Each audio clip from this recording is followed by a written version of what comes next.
Hello students, hope you are enjoying your summer vacation. So today I am here with my new video with embryo development in angiosperm. So I am going to discuss the embryo development in both dicot and monocot.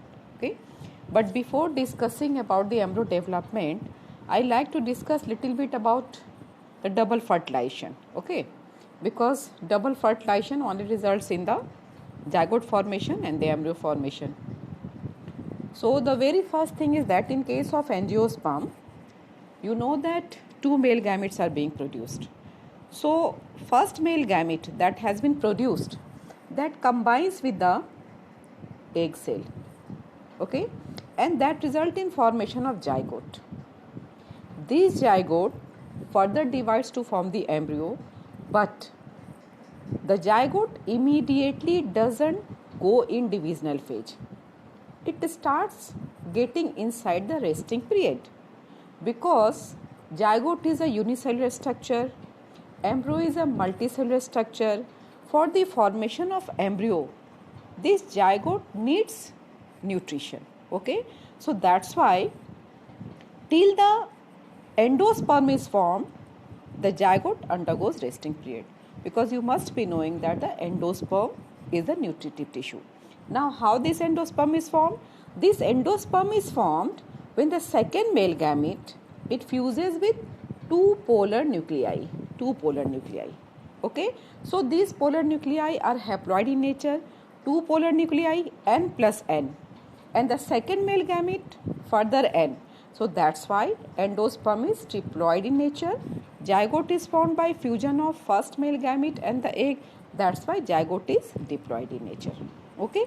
So now just look the position of this zygote. Zygote is towards this micropyle. This is a micropyle. So zygote is formed towards the micropyle. So embryo is also present towards the micropyle. Okay.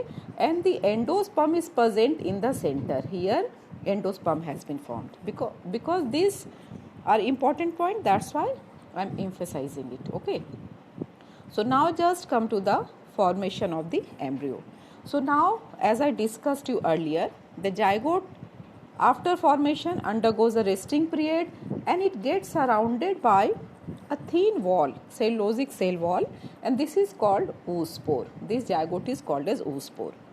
After endosperm is being formed, this zygote starts its division.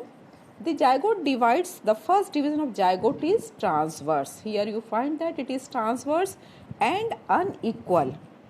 Two important points, the first division of zygote is transverse. This is transverse division, as well as it is unequal. Why unequal? Because it results in formation of larger basal cell. Larger lower cell is the basal cell, it is larger in nature, and smaller embryonal cell or apical cell. This larger basal cell, it is formed towards the micropyle, okay, and the smaller apical cell, it is formed towards the chalaza. Okay, this position must be remembered. After that, these two cells, the basal cell and the apical cell, they divide simultaneously. एक के बाद एक वो divide करने लगता है. Okay. Now we have to put our focus on the type of division. किस type का डिवीजन ये sales they are showing, that is very important. So now you will have to see that the apical cell towards the chalazal region, it divides by vertical division. Just see, this is a vertical division. This division is vertical division, resulting in formation of two cells. Okay, and this lower cell, that is, this undergoes transverse division. It undergoes transverse division, and the cells formed after the division of the basal cell is called as suspensor. They result in formation of suspensors. Okay. This basal cell, they further divides only by the transverse division. Just see here, these all cells are formed by the division of the basal cell. The basal cell divides only by the transverse division, and it forms almost 6 to 8 cell long structure, which is called as suspensor. This suspensor, the uppermost cell of this suspensor towards the micropyle, it grows in size. It is larger in size and it is called as haustorium. It is called as haustorium. Now, what is the function of this suspensor cell?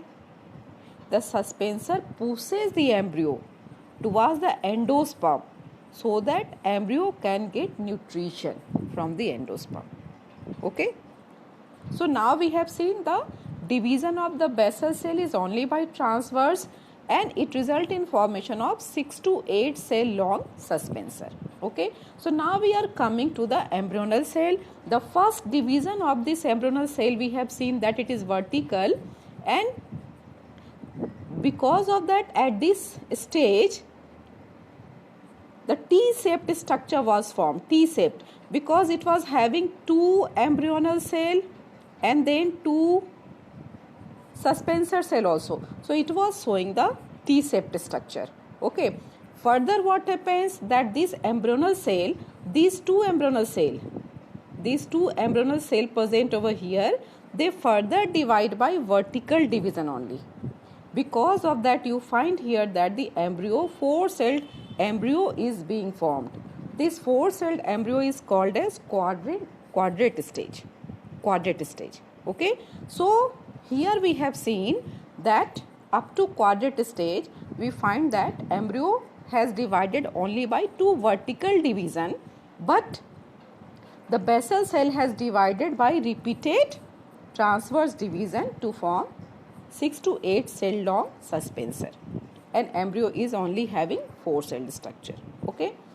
After this stage what happens, the embryonal cell, now further it divides by transverse division. 4-cell stage embryo was present. Now this 4-celled embryo further divides by transverse division to form 8-celled embryo, octant embryo. Okay. And here what happens in octant embryo, the cells are arranged in 2 layers, outer and inner layer. Okay. So outer is called epibasal cell and inner is called hypobasal cell. Clear? At this point, one more important point, in the suspensor cell, the first cell towards the micropyle that I told you that it is called haustorium, and the cell of the suspensor that lies towards the embryonal cell, it is called as hypophysis. Okay. After this stage, further what happens, further division of embryo, it is by periclinal division, and now it comes to the 16-celled structure called as the globular embryo. Now the function of these different cells, different layer, we have to discuss. The outer epibasal cell, it gives rise to plumule and cotyledon. Plumule further divides to form the stem, and cotyledon, they are leafy structure that results in storage of the nutrition. Okay. So these two, plumule and cotyledon, is formed by this epibasal cell. Okay. Now what is the function of hypobasal? Hypobasal result in formation of radicle. This radicle further result in formation of the roots. Okay. And this hypophysis that we discussed, the first cell of this suspensor towards the embryo, hypophysis, it forms the root cap.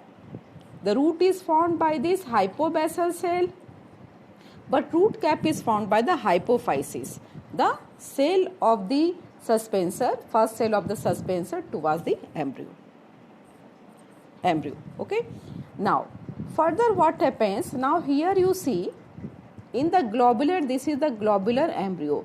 In globular embryo, when the cotyledon starts formation, then after that what happens, just see here, when the cotyledon, they just appear just like a reed-like structure in that way. So in this way what happens, the shape of the embryo gets changed. It appears to be just like the heart. So that's why here you are finding this stage is called as a heart shape stage or the chordate stage. Clear? Further, after this heart-shaped stage, when this cotyledon has been formed, these two cotyledons has been formed, then the embryo, it just get curved. It get little bit curved, and now it is called as the torpedo stage. Okay, so here what we are finding, the development of the embryo from, this is the from 2-celled stage, 4-celled stage, then octant stage, then globular stage, after that heart-shaped stage, and then the torpedo stage. Last stage is the torpedo stage.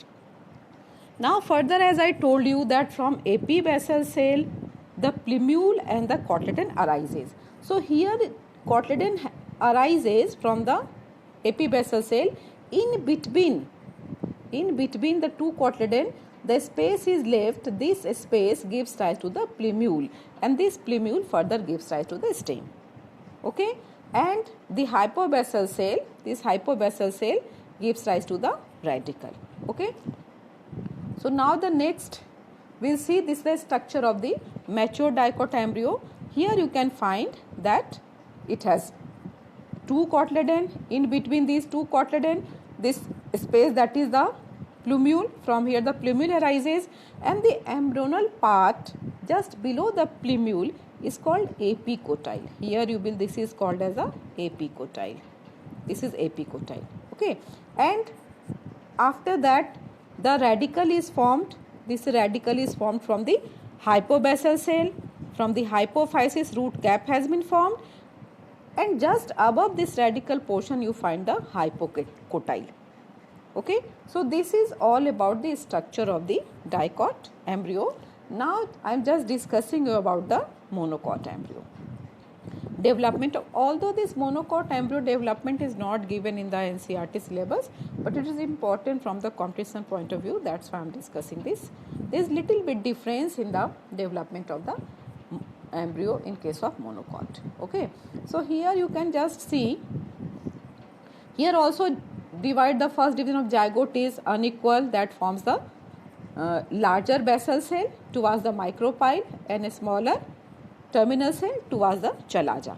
Okay, the difference is this, that the basal cell, in case of dicot we have seen that it divides by continuous transverse division, but in case of monocot, this basal cell, it doesn't divide. It doesn't divide further. In some of the cases it divides, but hardly it forms 2 to 3 cell structure. Otherwise in most of the cases it doesn't divide. It simply grows and it just forms the vesicular suspensor. Here you just see it is written vesicular cell. Okay, so it just simply grows in size and forms the vesicular cell. But the embryonal cell, it divides. This terminal cell, it is the embryonal cell, it divides. It first divides by transverse division to form 2-celled structure. Out of that, the terminal cell is the cotyledon cell. The terminal cell is called cotyledon cell, and the lower cell is the embryonal cell. Clear? Now this embryonal cell further divides. It divides to form the plumule and the radicle. It divides to form plumule and the radicle.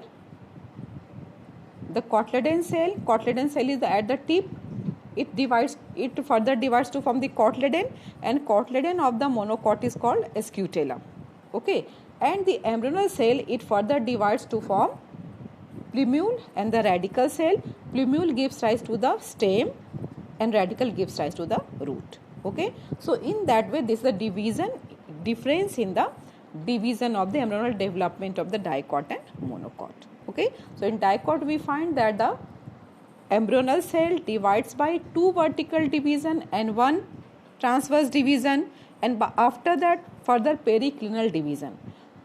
And the basal cell divides only by the transverse division to form long 8 to 10 cell long suspensor cell.